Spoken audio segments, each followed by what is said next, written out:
ಎಲ್ಲೋ everyone, ಎಲ್ಲರೂ ಹೇಗಿದ್ದೀರಾ? Welcome back to my YouTube channel. ಈ ವಿಡಿಯೋದಲ್ಲಿ ಹೋಟೆಲಲ್ಲೆಲ್ಲ ಕೊಡ್ತಾರಲ್ಲ ಇಡ್ಲಿ ಜೊತೆ ರೆಡ್ ಚಟ್ನಿ ಹಾಗೆ ಬೇಳೆ ಸಾಂಬಾರ್, ಅದನ್ನ ನಾನು ಯಾವ ರೀತಿ ಮನೆಯಲ್ಲ ಸಿಂಪಲ್ ಆಗಿ ಮಾಡ್ಕೋತೀನಿ ಅನ್ನೋದನ್ನ ಈ ವಿಡಿಯೋದಲ್ಲಿ ನಾನು ಶೇರ್ ಮಾಡ್ತಾ ಇದ್ದೀನಿ. ಈ ತರ ಒಂದ್ಸಲ ನೀವು ಟ್ರೈ ಮಾಡಿ ನೋಡಿ.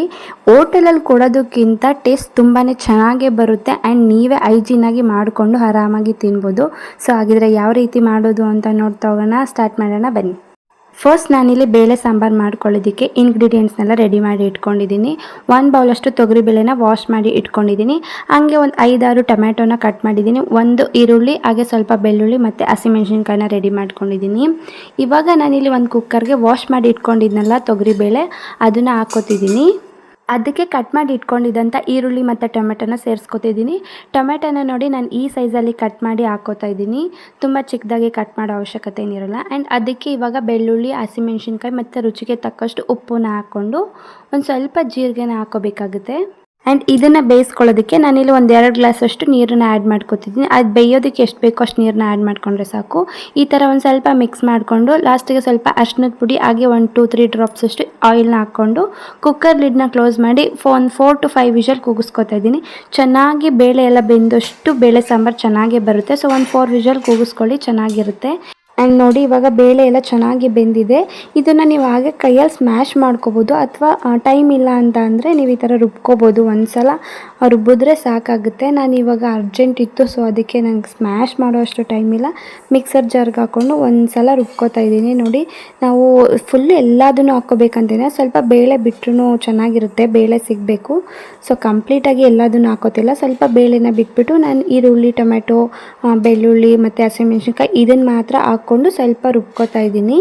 ಆ್ಯಂಡ್ ಇನ್ನೊಂದು ಏನಪ್ಪ ಅಂತ ಅಂದರೆ, ಯಾರು ಇಷ್ಟು ಬಿಸಿ ಬಿಸಿ ಇರೋದನ್ನ ಮಿಕ್ಸರ್ ಜಾರ್ಗೆ ಹಾಕಿ ರುಬ್ಬಬೇಡಿ. ನಾನು ಆ್ಯಕ್ಚುಲಿ ಕಾಯ್ತಾ ಇದ್ದಾರೆ ನನ್ನ ಹಸ್ಬೆಂಡ್ ಟೈಮ್ ಹಾಕಿದೆ ಅಂತ ಅಂದ್ಬಿಟ್ಟು, ಸೊ ಈ ಥರ ರುಬ್ತಾ ಇದ್ದೀನಿ. ಯಾರು ಇಷ್ಟು ಸ್ವಲ್ಪ ಆದರೂ ಕೂಲ್ ಆದಮೇಲೆ ರುಬ್ಕೊಳ್ಳಿ, ಇಲ್ಲ ಅಂತ ಅಂದರೆ ಎಲ್ಲ ಸಿಡಿದ್ಬಿಡುತ್ತೆ, ಮತ್ತು ನಿಮಗೆ ಡಬಲ್ ಕೆಲಸ ಎಲ್ಲ ಒರೆಸ್ಬೇಕಾಗುತ್ತೆ. ಸೊ ಆದ್ರೂ ನಾನು ಧೈರ್ಯ ಮಾಡಿ ಅಷ್ಟು ಬಿಸಿ ಬಿಸಿ ಇರೋದನ್ನೇ ಮಿಕ್ಸರ್ ಜಾರ್ಗೆ ಹಾಕಿ ಒಂದು ಸುತ್ತು ರುಬ್ತಾ ಇದ್ದೀನಿ. ನೋಡಿ ತುಂಬ ಜಾಸ್ತಿನೂ ರುಬ್ಬೋದು ಬೇಡ, ಸ್ವಲ್ಪ ಆಲ್ರೆಡಿ ತುಂಬ ಚೆನ್ನಾಗಿ ಬೆಂದಿರೋದ್ರಿಂದ ಸ್ವಲ್ಪ ರುಬ್ಬಿದ್ರೆ ಸಾಕು. ನಾನು ತೋರಿಸ್ತಾ ಇದ್ದೀನಿ ನೋಡಿ, ಒಂದೇ ರೌಂಡ್ ಹಾಕ್ತಾ ಇರೋದು ಮಿಕ್ಸಿಗೆ, ಇಷ್ಟು ರುಬ್ಬಿದ್ರೆ ನೀವು ಸಾಕಾಗುತ್ತೆ. ಆ್ಯಂಡ್ ನಾನು ಇವಾಗ ಒಗ್ಗರಣೆಗೆ ಒಂದು ಪಾತ್ರೆಗೆ 2 ಸ್ಪೂನ್ ಅಷ್ಟು ಎಣ್ಣೆನ ಹಾಕ್ಕೊಂಡು ಅದಕ್ಕೆ ಅರ್ಧ ಸ್ಪೂನ್ ಸಾಸಿವೆ ಹಾಗೆ ಅರ್ಧ ಸ್ಪೂನ್ ಜೀರಿಗೆನ ಹಾಕೋತಿದ್ದೀನಿ. 2 ಚೆನ್ನಾಗಿ ಫ್ರೈ ಆದಮೇಲೆ ಅದಕ್ಕೆ 2 ಸ್ಪೂನ್ ಅಷ್ಟು ಕಡಲೆಬೇಳೆನ ಹಾಕೋತಾ ಇದ್ದೀನಿ. ಎಣ್ಣೆ ತುಂಬ ಚೆನ್ನಾಗಿ ಕಾಯ್ದುಬಿಟ್ಟಿದೆ, ಸೊ ನಾನು ಆಫ್ ಮಾಡಿ ಇವಾಗ ಕಡಲೆಬೇಳೆನ ಹಾಕೋತಾ ಇದ್ದೀನಿ. ನೀವು ಯಾರು ಐ ಫ್ಲೇಮಲ್ಲಿ ಇಟ್ಕೊಂಡು ಒಗ್ಗರಣೆನ ಹಾಕೋಬಿಡಿ ನಂತರ. ಆ್ಯಂಡ್ ಸೊ ಇವಾಗ ಅದಕ್ಕೆ 1-2 ಒಣಮೆಣ್ಸಿನ್ಕಾಯಿ ಹಾಗೆ ಕರಿಬೇವಿನ ಸೊಪ್ಪನ್ನ ಹಾಕೋತಾ ಇದ್ದೀನಿ. ಇವಾಗ ಅದಷ್ಟು ಸ್ವಲ್ಪ ಚೆನ್ನಾಗಿ ಕಲರ್ ಬಿಡೋವರೆಗೂ ಫ್ರೈ ಆಗಬೇಕು. ಆ್ಯಂಡ್ ಇದಕ್ಕೆ 2 ಬೆಳ್ಳುಳ್ಳಿನ ಜಜ್ಜಿ ಹಾಕೋತಾ ಇದ್ದೀನಿ. ಚೆನ್ನಾಗಿರುತ್ತೆ, ಹಸಿ ಬೆಳ್ಳುಳ್ಳಿ ಥರ ಫ್ಲೇವರ್ ಚೆನ್ನಾಗಿರುತ್ತೆ. ಸೊ ಲಾಸ್ಟಲ್ಲಿ ಹಾಕ್ಕೊಳ್ಳಿ, ಫಸ್ಟೇ ಬೆಳ್ಳುಳ್ಳಿ ಹಾಕೋಬಿಡಿ, ಚೆನ್ನಾಗಿ ರೋಸ್ಟ್ ಆಗಿಬಿಡುತ್ತೆ. ಸೊ ಲಾಸ್ಟಲ್ಲಿ ಈ ಥರ ಬೆಳ್ಳುಳ್ಳಿನ ಹಾಕ್ಕೊಂಡು ಈ ಥರ ಫ್ರೈ ಮಾಡ್ಕೋತಿದ್ದೀನಿ. ಮೇಡಮ್ ಸೌಟ್ ಇಲ್ವಾ, ಸ್ಪೂನ್ ಇಲ್ಲ ಅಂತ ಕೇಳಬೇಡಿ. ಸೊ ಅರ್ಜೆಂಟಲ್ಲಿ ನಾನು ಹಾಗೆ ತಿರುಗಿಸ್ಕೊತಾ ಇದ್ದೀನಿ. ಅದೆಲ್ಲ ಚೆನ್ನಾಗಿ ಫ್ರೈ ಆದಮೇಲೆ ಆವಾಗಲೇ ಬೇಳೆದು ಕಟ್ಟಿತ್ತಲ್ಲ, ಅಂದರೆ ಬೇಳೆ ಬೇಯಿಸಿರೋ ನೀರು, ಅದನ್ನು ಇವಾಗ ಇದಕ್ಕೆ ಆ್ಯಡ್ ಮಾಡ್ಕೋತಿದ್ದೀನಿ.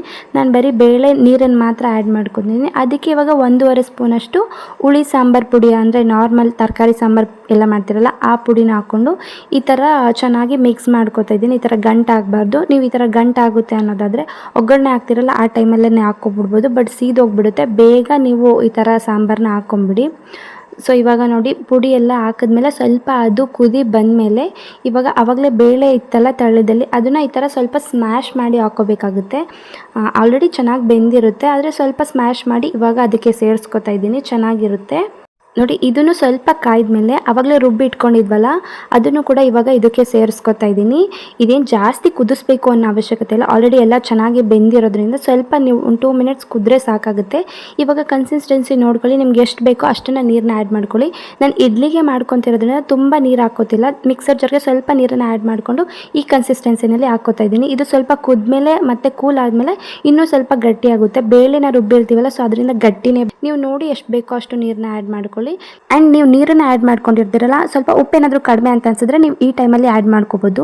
ಆಲ್ರೆಡಿ ನಾವು ಬೇಳೆ ಬೇಯಿಸುವಾಗ ಉಪ್ಪು ಹಾಕಿರ್ತೀವಿ, ಸೊ ನೋಡಿಕೊಂಡು ನಿಮಗೆ ಬೇಕಂತಂದರೆ ಹಾಕ್ಕೊಳ್ಳಿ. ಲಾಸ್ಟಲ್ಲಿ ಇವಾಗ ಕೊತ್ತಂಬರಿ ಸೊಪ್ಪನ್ನ ಆ್ಯಡ್ ಮಾಡಿಕೊಂಡು ಇವಾಗ ಸ್ಟವ್ನ ಆಫ್ ಮಾಡಿಕೊಂಡ್ರೆ ಸೂಪರ್ ಟೇಸ್ಟಿಯಾಗಿ ಸಿಂಪಲಾಗಿ ಈಸಿಯಾಗಿ ಬೇಳೆ ಸಾಂಬಾರು ರೆಡಿ ಆಗುತ್ತೆ. ನೆಕ್ಸ್ಟ್ ಇವಾಗ ಹೋಟೆಲ್ ಸ್ಟೈಲಲ್ಲಿ ಮಾಡೋ ರೆಡ್ ಚಟ್ನಿನ ಯಾವ ರೀತಿ ಮಾಡೋದು ಅಂತ ನೋಡೋಣ ಬನ್ನಿ. ಫಸ್ಟ್ ಇವಾಗ ನಾನು ಒಂದು ಬಾಣಲಿನ ಬಿಸಿ ಇಟ್ಕೊಂಡು, ಬಾಣಲಿ ಬಿಸಿ ಆದಮೇಲೆ 1/2 ಸ್ಪೂನಷ್ಟು ಎಣ್ಣೆ ಹಾಕಿದ್ರೆ ಸಾಕು. 1/2 ಸ್ಪೂನ್ ಎಣ್ಣೆನ ಹಾಕ್ಕೊಂಡು ಒಂದು 5 ಬ್ಯಾಡಗೆ ಮೆಣಸಿನ್ಕಾಯಿ, ಹಾಗೆ ಒಂದು 3 ಖಾರದ ಮೆಣಸಿನ್ಕಾಯಿನ ಹಾಕೋತಾ ಇದ್ದೀನಿ. ಎಲ್ರಿಗೂ ಗೊತ್ತಿರೋಗೆ ಬ್ಯಾಡಗೆ ಮೆಣಸಿನ್ಕಾಯಿ ಹಾಕೊಂಡ್ರೆ ಕಲರ್ ಚೆನ್ನಾಗಿ ಬರುತ್ತೆ, ರೆಡ್ ಕಲರ್. ಆ್ಯಂಡ್ ಖಾರ ಸ್ವಲ್ಪ ಜಾಸ್ತಿ ಬೇಕು ಅಂದರೆ ನೀವು ಖಾರದ ಮೆಣಸಿನ್ಕಾಯಿನ ಇನ್ನೊಂದೆರಡು ಆ್ಯಡ್ ಮಾಡ್ಕೋಬೋದು. ಆ್ಯಂಡ್ ಇದಕ್ಕೆ ಒಂದು 1/4 ಕಪ್ಪಷ್ಟು ಕಡಲೆನ ಆ್ಯಡ್ ಮಾಡಿಕೊಂಡು ಇದನ್ನು ಸ್ವಲ್ಪ ಚೆನ್ನಾಗಿ ಫ್ರೈ ಮಾಡ್ಕೋಬೇಕಾಗುತ್ತೆ. ಒಂದು ಸ್ವಲ್ಪ ಕಲರ್ ಚೇಂಜ್ ಆದರೆ ಸಾಕು, ಅಷ್ಟು ಫ್ರೈ ಮಾಡಿಕೊಂಡು ಒಂದು 1/4 ಕಪ್ಪಷ್ಟು ನಾನು ಹಸಿ ತೆಂಗಿನಕಾಯಿನ ಕಟ್ ಮಾಡಿ ಹಾಕೋತಿದ್ದೀನಿ. ನೀವು ಬೇಕಾದರೆ ಕೊಬ್ಬರಿನೂ ಕೂಡ ಆ್ಯಡ್ ಮಾಡ್ಕೋಬೋದು. ನೀವು ಒಂದು 2-3 ಡೇಸ್ ಇಟ್ಕೊಂಡು ಸ್ಟೋರ್ ಮಾಡ್ಕೊಂಡು ತಿಂತೀನಿ ಅನ್ನೋದಾದರೆ ನೀವು ಕೊಬ್ಬರಿನ ಆ್ಯಡ್ ಮಾಡ್ಕೊಳ್ಳಿ, ಬೆಟರ್. ನಾನಿಲ್ಲಿ ಹಸಿ ಕಾಯಿನ ಆ್ಯಡ್ ಮಾಡಿಕೊಂಡು ಅದಕ್ಕೆ ಸ್ವಲ್ಪ ಜೀರಿಗೆನ ಹಾಕೋತಾ ಇದ್ದೀನಿ. ಆ್ಯಂಡ್ ಇದನ್ನೆಲ್ಲ ನೀವು ಸ್ವಲ್ಪ ಲೈಟಾಗಿ ಫ್ರೈ ಮಾಡಿಕೊಂಡ್ರೆ ಸಾಕು, ತುಂಬ ರೋಸ್ಟ್ ಮಾಡ್ಕೋಬೇಡಿ, ಅಂದರೆ ಚಟ್ನಿ ಕಲರ್ ಚೇಂಜ್ ಆಗಿಬಿಡುತ್ತೆ. ಸೊ ಸ್ವಲ್ಪ ಫ್ರೈ ಮಾಡಿಕೊಂಡ್ರೆ ಸಾಕು. ಆ್ಯಂಡ್ ಇದಕ್ಕೆ ಒಂದು ನಿಂಬೆಹಣ್ಣು ಗಾತ್ರದಷ್ಟು ಹುಣಸೆಹಣ್ಣು ಹಾಗೆ ಸ್ವಲ್ಪ ಹಸಿ ಕರ್ಬೇವಿನ ಸೊಪ್ಪನ್ನ ಹಾಕೋತಿದ್ದೀನಿ. ನೀವು ಕರ್ಬೇವಿನ ಸೊಪ್ಪನ್ನ ಸ್ವಲ್ಪ ಲಾಸ್ಟಲ್ಲಿ ಹಾಕ್ಕೊಳ್ಳಿ, ಬಿಕಾಸ್ ಅದು ಹಸಿ ಕರ್ಬೇವಿನ ಸೊಪ್ಪನ್ನ ಹಾಕಿದ್ರೆ ಫ್ಲೇವರ್ ಚೆನ್ನಾಗಿರುತ್ತೆ ಚಟ್ನಿಗೆ. ಸೊ ಅದಕ್ಕೆ ಇವಾಗ ಅಷ್ಟನ್ನು ಕೂಡ ಸ್ವಲ್ಪ ಕೂಲ್ ಆದಮೇಲೆ ಇವಾಗ ನಾನಿಲ್ಲಿ ಒಂದು ಮಿಕ್ಸರ್ ಜಾರ್ಗೆ ಹಾಕ್ಕೊಂಡು ಅದಕ್ಕೆ ಎಷ್ಟು ಬೇಕೋ ಅಷ್ಟನ್ನು ಉಪ್ಪನ್ನು ಆ್ಯಡ್ ಮಾಡಿಕೊಂಡು ನೀರನ್ನು ಹಾಕದೆ ನಾನು ಈ ಥರ ತರಿಯಾಗಿ ರುಬ್ಕೋತಾ ಇದ್ದೀನಿ. ಈ ಥರ ನೀವು ಡ್ರೈ ಆಗಿ ಪೌಡರ್ ಮಾಡಿದ್ಮೇಲೆ ಸ್ವಲ್ಪ ನೀರನ್ನು ಆ್ಯಡ್ ಮಾಡಿಕೊಂಡು ಈ ಥರ ಪೇಸ್ಟ್ ಮಾಡ್ಕೊಳ್ಳಿ. ಆ್ಯಂಡ್ ಇದಕ್ಕೆ ಮೇಯ್ನ್ ಇಂಪಾರ್ಟೆಂಟ್ ಸ್ವಲ್ಪ ಬೆಲ್ಲನ ಆ್ಯಡ್ ಮಾಡಿಕೊಂಡು ರುಬ್ಕೊಳ್ಳಿ. ನಾನು ಮರ್ತೋಗ್ಬಿಟ್ಟಿದ್ದೆ, ಇವಾಗ ಆ್ಯಡ್ ಮಾಡ್ಕೊಂಡು ಬೆಲ್ಲ ಹಾಕೋದ್ರಿಂದ ತುಂಬ ಟೇಸ್ಟ್ ಚೆನ್ನಾಗಿ ಬರುತ್ತೆ ಚಟ್ನಿಗೆ. ನೋಡಿ ಈ ಥರ ರುಬ್ಕೊಂಡಿದ್ದೀನಿ. ತುಂಬ ನಾನು ತರಿಯಾಗಿ ರುಬ್ಬಿಲ್ಲ, ನೈಸಾಗಿಯೇ ಈ ಥರನೇ ಪೇಸ್ಟ್ ಥರನೇ ರುಬ್ಕೊಂಡಿದ್ದೀನಿ.